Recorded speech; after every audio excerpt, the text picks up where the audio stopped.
जब वह बूढ़ा आदमी उसे लड़के को कमरे में ले जाता है तो वह लड़का नरेंद्र उसे बूढ़े की चीखें निकाल देता है और वह बूढ़ा दर्द में कराहते हुए रोने लग जाता है। दोस्तों, आज की ये कहानी वास्तविक और सच्ची है। एक समय की बात है, एक गांव में एक परिवार में 5 लोग रहा करते थे।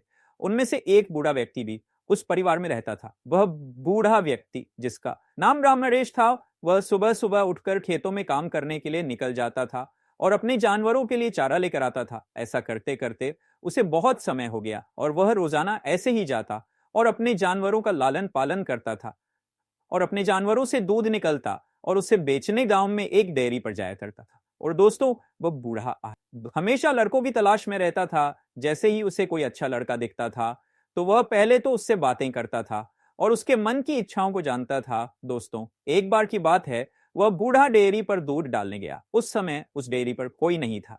वह 19 साल का लड़का नरेंद्र अकेला था।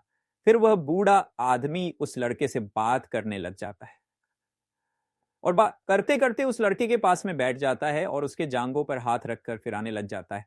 फिर जो हुआ, इससे आगे की कहानी देखने के लिए अगर आप हमारे इस डेली कांड यूट्यूब चैनल पर नए हो तो इस चैनल को सब्सक्राइब करके बेल आइकन दबा दीजिए। इससे आपको आपके आसपास की सारी खबरें मिलती रहेगी, जिससे रोजाना होने वाले कांड को हम आपको दिखा सकेंगे। तो दोस्तों, फिर वह बूढ़ा हाथ फिराते फिराते उस डेयरी वाले लड़के नरेंद्र के कच्छे में हाथ डाल देता है और वह लड़का मना करता है। फिर भी वह बूढ़ा नहीं मानता है और लड़के के लिंग को पकड़कर सहलाने लगता है और फिर वह लड़का भी खुश होने लग जाता है और उस बूढ़े को सहलाने देता है।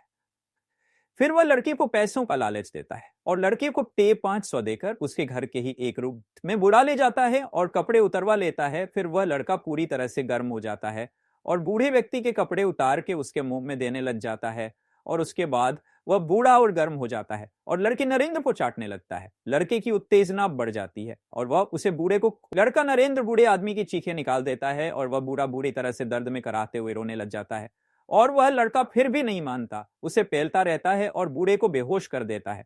फिर भी उस लड़के की उत्तेजना कम नहीं होती है और वह बूढ़े के बेहोश होने के बाद हस्तमैथुन करने लग जाता है और फिर कुछ समय बाद उस बूढ़े को जब होश आता है तो फिर वह बूढ़ा उसे लड़के के पास आता है और फिर कुछ देर बात करता है और फिर उसे लड़के के पूरे शरीर को चाटने लग जाता है और चाटते चाटते हुए लड़का नरेंद्र फिर गर्म पड़ जाता है और उसे बूढ़े के हाथ पैरों को बांधकर घंटे तक उसे पलता रहता है। बूढ़ा बुरी तरह चिल्लाता है, चीखता है और वह लड़का फिर भी नहीं मानता है, उसे पलता ही रहता है और वह बूढ़े को दोबारा से बेहोश कर देता है। और फिर जब वह बूढ़ा आदमी 2 घंटे बाद दोबारा से होश में आता है तब उस लड़के नरेंद्र के हाथ जोड़कर माफी मांगकर निकल जाता है और शपथ लेता है, आज के बाद कभी मैं किसी 19 साल के लड़के को नहीं दूंगा। दोस्तों, यह कहानी उत्तर प्रदेश के जिले के एक छोटे से गांव की है। अगर आपको यह घटना अच्छी लगी हो तो ऐसी रोज आसपास की नई नई घटनाओं को जानने के लिए आप हमारे इस डेली कांड यूट्यूब चैनल को सब्सक्राइब कर लीजिए। धन्यवाद।